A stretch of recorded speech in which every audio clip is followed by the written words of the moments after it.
आज 1 नवंबर है, तो 1 नवंबर से अभी एग्जाम जो है सो कितना तारीख को होने वाला है? 14 फरवरी। 14 फरवरी। तो अभी तक कितना टाइम है हम लोग एग्जाम में? कितना? 3 मंथ्स है। 3 मंथ्स एंड 14 डेज, 3 महीना 14 दिन। तो जैसा कि हम पहले भी बताए हैं कि अगर हमारे पास 3 महीना 14 दिन है तो इस 14 दिन को काम करके नहीं चलेंगे। क्यों नहीं चलेंगे? हाँ, बताए ही थे, क्योंकि बीच में क्या है कि छठ पूजा भी आएगा, बीच में और क्या आएगा? दीपावली भी आएगा, और क्या आएगा? गंगा स्नान भी तो आता है, और उसके बाद मतलब कि 26 जनवरी भी आता है। तो क्या हुआ कि 14 दिन तो ऐसे ही मतलब छुट्टी में बीत जाएगा, या हो सकता है कि किसी कारणवश नहीं पढ़ पाए, हो सकता है कि किसी का तबीयत खराब हो जाए, इसके वजह से भी नहीं पढ़ पाए। तो हमारे पास अभी लगभग क्या है, 3 महीना है ना? और 3 महीना यानी कि 3 महीना में कितना दिन होगा? 90 दिन, लगभग 90 डेज, 90 डेज, लगभग 90 दिन होगा, है ना? तो इस 90 दिन में अगर व्यक्ति अच्छा से रूटीन बना करके पढ़े तो क्या है कि मार्क अच्छा ला सकता है कि नहीं? तो आज हम लोग देखते हैं कि इस 90 डेज को कैसे अच्छे से हम लोग मैनेज करें, कैसे अच्छा से एक रूटीन बनाएं और उस रूटीन को फॉलो करें ताकि हम एग्जाम में अच्छा मार्क्स पा सके। ठीक है? क्योंकि 90 डेज तो जो है ये, अगर इसको भी बर्बाद करते रहे तो कुछ नहीं होगा। एक स्टोरी से मतलब कि इसको शुरू करते हैं। एक लड़का रहता है, ठीक है, वो 9th क्लास में रहता है और वो सोचता है कि जैसे ही हम 10th में जाएंगे वैसे ही साल भर खूब मेहनत करेंगे, खूब पढ़ेंगे और खूब नंबर लाएंगे। समय बीतता है और वो लड़का जो है 10th का पढ़ाई शुरू करता है जनवरी फरवरी में। वो जनवरी और फरवरी में 10th का पढ़ाई क्या करता है, शुरू कर देता है। लेकिन जनवरी और फरवरी में क्या होता है, ठंडी का मौसम रहता है। वो सोचता है कि अभी तो ठंडी लग रही है, अभी रहने देते हैं, जब मार्च अप्रैल आएगा, गर्मी के दिन आएगा, मार्च अप्रैल मई जून आएगा तो उसमें पढ़ाई शुरू कर देंगे। फिर वो नहीं पढ़ता है और उसके बाद आ जाता है मई और जून, अप्रैल मई जून आ जाता है, जिसमें क्या होता है कि उसमें लगन बहुत ज्यादा रहता है कि नहीं? तो सोचता है कि ऐसा अभी बारात अटेंड कर लेते हैं, अभी थोड़ा सा घूम लेते हैं, अभी टाइम है ना, 6 महीना रहेगा तो पढ़ लेंगे। और देखते देखते उसका क्या होता है, 6 महीना भी बीत जाता है। फिर उसके बाद जब 6 महीना नजदीक आता है फिर सोचता है कि अच्छा 3 महीना रहेगा तो क्या करेंगे, पढ़ लेंगे, अभी तो टाइम है ना। फिर 3 महीना बचता है, नवंबर आ जाता है और उसके बाद फिर सोचता है कि अच्छा 1 महीना रहेगा तो पढ़ लेंगे। फिर वो उसका 1 महीना भी क्या होता है, बीत जाता है। और जब 1 महीना आता है तो वो नर्वस हो जाता है, सोचता है कि हम क्या पढ़े क्या नहीं पढ़े, क्या मतलब कि लिखे क्या नहीं मतलब लिखे, और इस चक्कर में वह क्या होता है, रिजल्ट आता है उसका और वो फेल हो जाता है। और यह जो कहानी है किसी एक स्टूडेंट का नहीं है बल्कि तुम सबका है। सब कोई ऐसे ही सोचता है कि ऐसा 6 महीना रहेगा तो पढ़ लेंगे। ये जो प्रोक्रास्टिनेशन का हैबिट है सबके अंदर है कि ऐसा 3 महीना रहेगा तो पढ़ लेंगे, और ऐसे करते करते तुम सबका ये जो है सो 3 महीना आ चुका है, और फिर अब तुम सब आदतन सोचेगा कि अब 1 महीना रहेगा तो पढ़ लेंगे। तो वैसे ही अगर टालते रह गया व्यक्ति, अगर समय के साथ नहीं चला तो क्या है कि उसको फेल होना है। वो जो एक लड़के की स्टोरी सुनाया है उसी की तरह सबका दशा होगा, है ना? तो हमें क्या है कि समय को गंवाना नहीं है, समय के साथ चलना है, क्योंकि जब तक समय के साथ नहीं चलेंगे तब तक कुछ नहीं होने वाला है। और ये जो पूरा प्रकृति है हमें क्या है, समय के साथ चलना सिखाता है। सोचो अगर ऐसा हो कि सूरज एक दिन लेट से उगे, है ना, सूरज 1 घंटा लेट से निकले तो ऐसे आज मॉर्निंग ऐसे थोड़ा देर रेस्ट कर लेते हैं, क्या तुम्हारे लिए सूरज वेट करेगा? अपने टाइम से उगता है। जब उसको अस्त होने का टाइम होता है तो क्या है, अस्त भी हो जाता है। तुम अपना काम करो या नहीं करो, प्रकृति जो है सो मतलब क्या है, अपना काम करते रहता है। जैसे ही रात होगा वैसे ही क्या है, वो सूरज का जब डूबने का टाइम होगा उसको कोई कहता है कि अब तुम्हारे डूबने का टाइम हो गया है तुम डूब जाओ, अपने आप डूब जाता है। चंद्रमा के निकलने का समय होता है वो अपने आप निकल जाता है कि नहीं?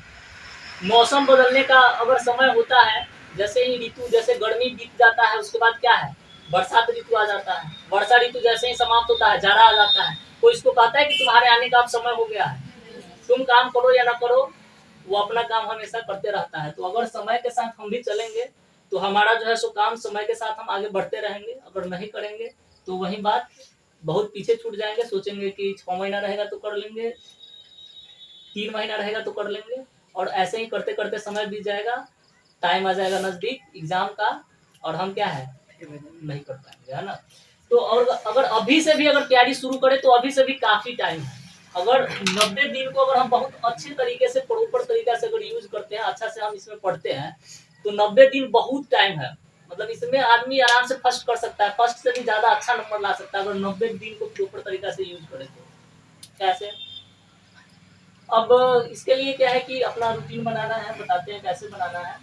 इसमें जैसे मान लेते हैं कि हर सब्जेक्ट को अगर बाद में डिवाइड करेंगे, पहले देखते हैं अगर एक सब्जेक्ट जैसे ले लेते हैं फिजिक्स, मान लेते हैं कि फिजिक्स को ले लेते हैं। टोटल फिजिक्स में कितना ऑब्जेक्टिव क्वेश्चन होगा, हाईएस्ट ज्यादा से ज्यादा होगा तो कितना क्वेश्चन होगा ऑब्जेक्टिव? अगर पूरा याद करने व्यक्ति चाहे तो उसमें 5 पार्ट रहता है कि नहीं? फिजिक्स में 5 या 6 पार्ट रहेगा, मान लेते हैं 5 पार्ट है, ठीक है, 5 पार्ट है। और 5 पार्ट में अगर एक पार्ट में कितना होता होगा ऑब्जेक्टिव? ज्यादा से ज्यादा 50 होता होगा। 50 नहीं होगा तो बहुत ज्यादा हाईएस्ट अगर किसी पार्ट में अगर ऑब्जेक्टिव क्वेश्चन होगा तो कितना होगा? 100 हो सकता है, उससे तो ज्यादा नहीं होगा। और मान लेते हैं कि किसी पार्ट में 100 ऑब्जेक्टिव क्वेश्चन है, तो हो सकता है कि किसी दूसरे पार्ट में मतलब पार्ट में क्या हो 40 ही हो सकता है कि किसी दूसरे पार्ट में 30 ही मिले। तो ज्यादा से ज्यादा मान लेते हैं मैक्सिमम 50 होगा, नहीं तो 100 होगा। तो मान लेते हैं कि मैक्सिमम अगर हमारा अगर किसी एक किताब में कितना ऑब्जेक्टिव है, 50 ऑब्जेक्टिव है, ठीक है। और वैसा हमारा 5 गो पार्ट है, ठीक है, एक किताब में मान लेते हैं, जैसे फिजिक्स का ही लेकर के चल रहे हैं। तो टोटल अगर इसको हम गुना करेंगे तो कितना आता है, कितना ऑब्जेक्टिव क्वेश्चन हो गया? कितना ही हो जाएगा? 250, 250 होगा। अब 250 ऑब्जेक्टिव क्वेश्चन हुआ, ठीक है। और अगर कोई व्यक्ति अपना रूटीन बना लेता है कि 1 घंटा हमको क्या करना है, फिजिक्स को पढ़ना है, ठीक है, और उसको ज्यादा क्वेश्चन याद नहीं करना है, रोज 5 ही क्वेश्चन याद करना है, 5 क्वेश्चन 1 घंटा में याद करना कोई मुश्किल है? आराम से 1 घंटा व्यक्ति, कोई भी व्यक्ति अगर 5 ही क्वेश्चन 1 घंटा में रोज देख रहा है तो आसानी से 5 क्वेश्चन 1 घंटा में याद हो जाएगा किसी भी व्यक्ति को। अगर वो मान लेता है कि हम 1 घंटा रोज फिजिक्स पढ़ेंगे, और पढ़ना कुछ नहीं है, केवल हमको 5 ऑब्जेक्टिव क्वेश्चन याद कर लेना है बस। फिजिक्स का 1 घंटा में 5 को ऑब्जेक्टिव क्वेश्चन याद हो गया, बहुत है, उसके बाद उसको बंद करके रख देंगे। बस 5 क्वेश्चन अगर रोज हम याद करते हैं, अगर कंटिन्यूअस याद करते हैं, है ना, तो हम अगर गुना करें 90 दिन में, अगर हम रोज 5-5 क्वेश्चन 5-5 को ऑब्जेक्टिव याद कर ले रहे हैं, उसको बंद कर दे रहे हैं, और 5 क्वेश्चन तो आराम से याद हो जाएगा 1 घंटा में, और रिवाइज भी कर सकते हैं, ज्यादा भी याद कर सकते हैं। तो कितना क्वेश्चन याद हो जाएगा? 90 में 5 से अगर गुना कर दे तो कितना आ जाएगा? जोड़ से बोलो सर, 450, 450। हमारा क्वेश्चन कितना था? 250 के करीब होगा, ज्यादा होगा तो 300 होगा। लेकिन अगर हम 5 ही क्वेश्चन अगर रोज याद कर रहे हैं, फिर भी 400-500 क्वेश्चन याद कर लेंगे। लेकिन इसके लिए कंटिन्यू याद करना होगा, है कि नहीं? रोज हमको कितना याद करना होगा क्वेश्चन? 5 क्वेश्चन। अगर 5 क्वेश्चन कोई मुश्किल नहीं है, आराम से याद कर सकता है। और इस तरह से अगर हम अगर डिवाइड कर दे टाइम को, और सब विषय का अगर हम क्या करें कि 5-5 क्वेश्चन याद करें, बस 5 क्वेश्चन याद कर लेना है, तो आसानी से सब विषय का पूरा ऑब्जेक्टिव याद हो जाएगा। और साथ में उसके हम क्या है कि एक अब 5 क्वेश्चन ऑब्जेक्टिव याद करना है, तो उसमें तो ज्यादा समय लगेगा नहीं, आधा घंटा से भी कम ही काफी, 15 से 20 मिनट में याद हो जाएगा, काफी है। तो बाकी का जो टाइम बचेगा उसमें हम सब्जेक्टिव भी पढ़ सकते हैं। तो इसके लिए हम क्या कर सकते हैं कि अपने हिसाब से, अब हो सकता है कि किसी व्यक्ति का आदत होता है क्या कि कोई व्यक्ति होता है कि दिन में मतलब कि पढ़ेगा, दिन में पढ़ना अच्छा लगता है, किसी व्यक्ति को रात में पढ़ना अच्छा लगता है। और होता क्या है कि जैसे ही हम रात में पढ़ने बैठते हैं, नींद लगता है बहुत ज्यादा, है ना। तो अगर दिन में डिस्ट्रैक्शन हो, मतलब दिन में अगर नहीं पढ़ पा रहे हो, तो अगर किसी को रात में पढ़ना अच्छा लग रहा है तो दिन भर सो जाओ, आराम से रात भर जगो, उसके बाद 2 बजे तक जगो, 3 बजे, जितना मन है उतना जगो, पढ़ो। और उसके बाद दूसरा क्या होगा, अगले दिन नींद आएगा, दिन भर सो जाओ, और दिन भर सोने के बाद देखो रात में नींद ही नहीं आएगा। वैसे पढ़ सकते हैं। या हो सकता है कि दिन में पढ़ने का मन है तो दिन में पढ़ो, जैसा जिस व्यक्ति को मतलब अच्छा लगे उस तरह से अपने हिसाब से रूटीन बना सकता है व्यक्ति, अपने टाइम के हिसाब से कि वो कब बिजी रहता है, कब उसको समय मिलता है। तो इसके लिए हम कम से कम 6 विषय है, तो उसके लिए हम रूटीन को बताते हैं कैसे कर सकते हैं। कम से कम अभी जो है सो हम 9 घंटा टाइम जो है सो 9 आवर्स टाइम दे सकते हैं पढ़ने के लिए। ठीक है, अब ये लग रहा हो कि 9 घंटा पढ़ेंगे, इतना पढ़ेंगे 9 घंटा, है ना, ऐसा लग रहा होगा सुन करके, लेकिन ये 9 घंटा पढ़ना कोई ज्यादा मुश्किल नहीं है। कैसे बताते हैं। अब जैसे इसको हम क्या करेंगे, 9 घंटा को 3 भाग में बांट देते हैं। ठीक है, 3 आवर्स का 3 पीरियड कर देंगे। जैसे एक, अब लगेगा कि जैसे एक बार पढ़ना है 5 घंटा 6 घंटा लगेगा, 9 घंटा, लेकिन ये कुछ नहीं है 9 घंटा, आसानी से कोई भी व्यक्ति पढ़ सकता है। बताते हैं कैसे। 9 घंटा को हम 3 भाग में बांट देते हैं। ठीक है, 3 आवर्स का एक पीरियड हो जाएगा, है ना, 3 आवर्स, यहाँ सेकेंड हो जाएगा कितना आवर्स, 3 आवर्स। अगर हम बात करें शाम में अगर पढ़ने का, तो 6 बजे से लेकर के 9 बजे तक सब व्यक्ति आसानी से सकता है कि नहीं, 6 से 9 आराम से पढ़ सकता है। शाम में 6 बजे से लेकर के 9 बजे तक पढ़ लिए क्या, आराम से 3 घंटा पढ़ सकता है, 6 से 9 आराम से। उसके बाद खाना खाकर सो गए। फिर अगर हम भोर में उठ जाए, है ना, सुबह अगर मान लेते हैं 4 बजे उठ जाए, ठीक है, तो 4 बजे से कितना बजे तक पढ़ सकते हैं, 7 बजे तक 3 घंटा पढ़ जाएगा, है ना। तो 3 घंटा सुबह पढ़ लिए और 3 घंटा शाम में पढ़ लिए। अगर 4 बजे नहीं उठ करके 3 बजे उठेंगे तो 3 से 6 पढ़ लिए। ठीक है, जैसे टाइम मिले जिसके हिसाब से अपना मैनेज करना हो। तो सुबह में 3 घंटा पढ़ लेगा आदमी आराम से। एक बात और, जब किसी व्यक्ति को होता क्या है कि अगर हम किसी एक चीज को लेकर के बैठ जाते हैं तो टाइम क्या है कि बहुत कंज्यूम होता है, लेंदी लगता है, मतलब कि उब जाता है, व्यक्ति पढ़ नहीं पाता है। लेकिन अगर हम क्या करेंगे कि यदि हमारा फिक्स रहेगा कि 1-1 घंटा पर बाद विषय मतलब चेंज करना है, 5वां क्वेश्चन इससे याद करना है, 5वां क्वेश्चन इससे याद करना है, या 15 मिनट का ब्रेक लेना है, तो उसमें क्या होगा कि नींद नहीं आएगा जल्दी और पढ़ने में मन भी लगेगा। होता नहीं कि एक सब्जेक्ट हम लेकर के बैठ गए 2 घंटा 3 घंटा पढ़ रहे हैं, एक सब्जेक्ट एक ही चीज को याद कर रहे हैं, उब जाता है व्यक्ति, होता है ना। और अगर हम 5 क्वेश्चन 6 क्वेश्चन याद कर करके अगर बदल रहे हैं सब्जेक्ट, तो बोरिंग भी नहीं होगा। तो आराम से क्या है कि इसमें 3 घंटा सुबह में पढ़ लेंगे, 3 घंटा शाम में पढ़ लेंगे, और 3 घंटा बैठ करके एग्जाम देना होता है वहां पर। तो कोशिश करना है ये कि अब 3 घंटा तो एग्जाम देना होता है वहां पर, तो 3 घंटा बैठना होगा।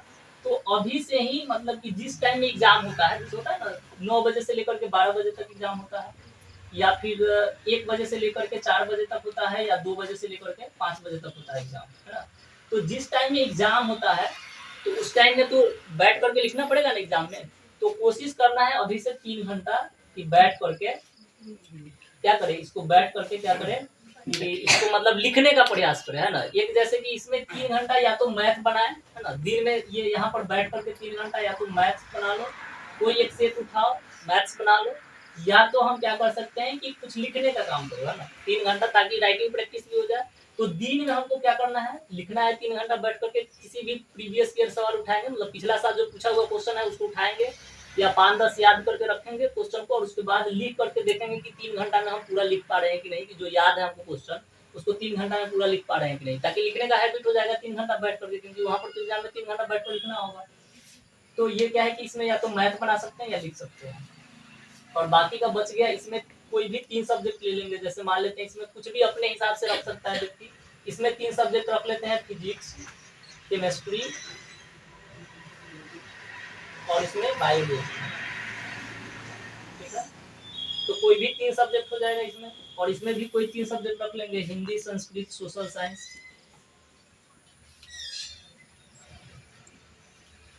सोशल साइंस, सोशल साइंस, ठीक है। तो ये क्या है 3 सब्जेक्ट हो गया, और इधर 3 सब्जेक्ट हो गया, आराम से 6 सब्जेक्ट हो गया इधर क्लियर। और बच गया एक मैथ, तो दिन में हम क्या करेंगे 3 घंटा मैथ निकालेंगे, और उसके बाद भी हमारे पास कितना टाइम बच जाएगा, उसके बाद भी बहुत सारा टाइम बच जाएगा, जिसमें हम रेस्ट कर सकते हैं, है ना, आराम से खेल सकते हैं, रेस्ट कर सकते हैं, अपना और भी काम कर सकते हैं।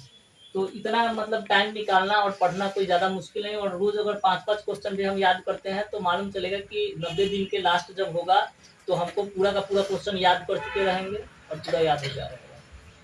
तो अगर लेकिन इसमें है क्या कि, और इसमें अगर मान लेते हैं कि बाय द वे अगर हमारा कोई एक दिन छूट भी जा रहा है, अगर किसी कारणवश नहीं भी पढ़ पाए, तो उसके लिए भी टेंशन नहीं लेना है।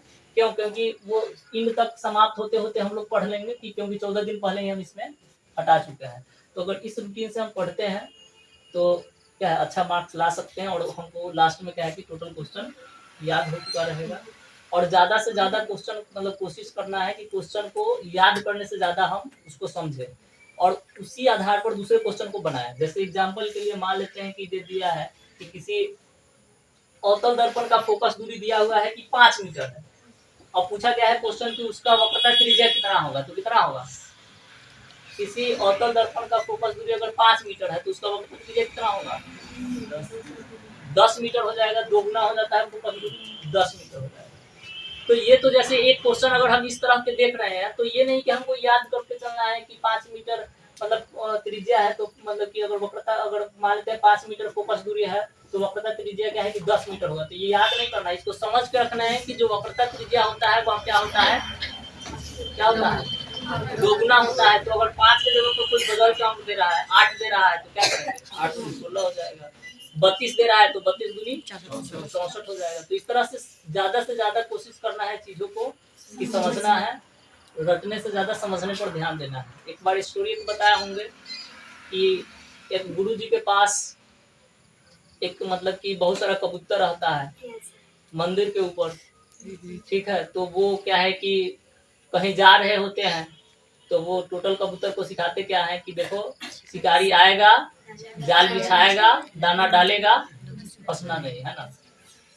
वो सब जो है सो रट के याद कर लेता है, शिकारी आएगा, जाल बिछाएगा, दाना डालेगा, फंसना नहीं, ठीक है। और वो ये सिखा करके क्या है चले जाते हैं कहीं दूर। अब क्या होता है कि शिकारी आता है, और शिकारी आता है तो वो देखता है कि सब पढ़ रहा है कि शिकारी आएगा, जाल बिछाएगा, दाना डालेगा, फंसना नहीं। सब जो है बहुत चालाक हो चुका है कि अब तो फंसेगा नहीं कोई जाल में, लेकिन फिर भी वो क्या करता है, अपना काम करता है और वो जाल बिछा देता है और उसमें दाना भी डाल देता है।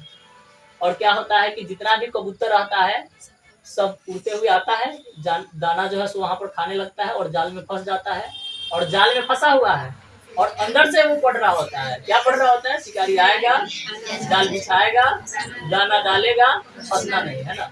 तब तक उसके गुरुजी आते हैं और उसके बाद उसको छुड़ाते हैं। तो वो काम नहीं करना है, उसको समझना भी है ना। ये नहीं कि टेक्स्ट मतलब याद कर ले कि शिकारी आएगा, जाल बिछाएगा, दाना डालेगा, फंसना नहीं, है ना। तो ऐसा नहीं करना है कि हाँ याद कर लिए कि हाँ इतना होता है, एग्जाम में क्वेश्चन आएगा लेकिन लिखना नहीं, है ना। वो वाला काम नहीं करना, ठीक है। तो इस हिसाब से पढ़ना है और ऑब्जेक्टिव क्वेश्चन अब देंगे याद करने के लिए और उसको सुनेंगे, ठीक है।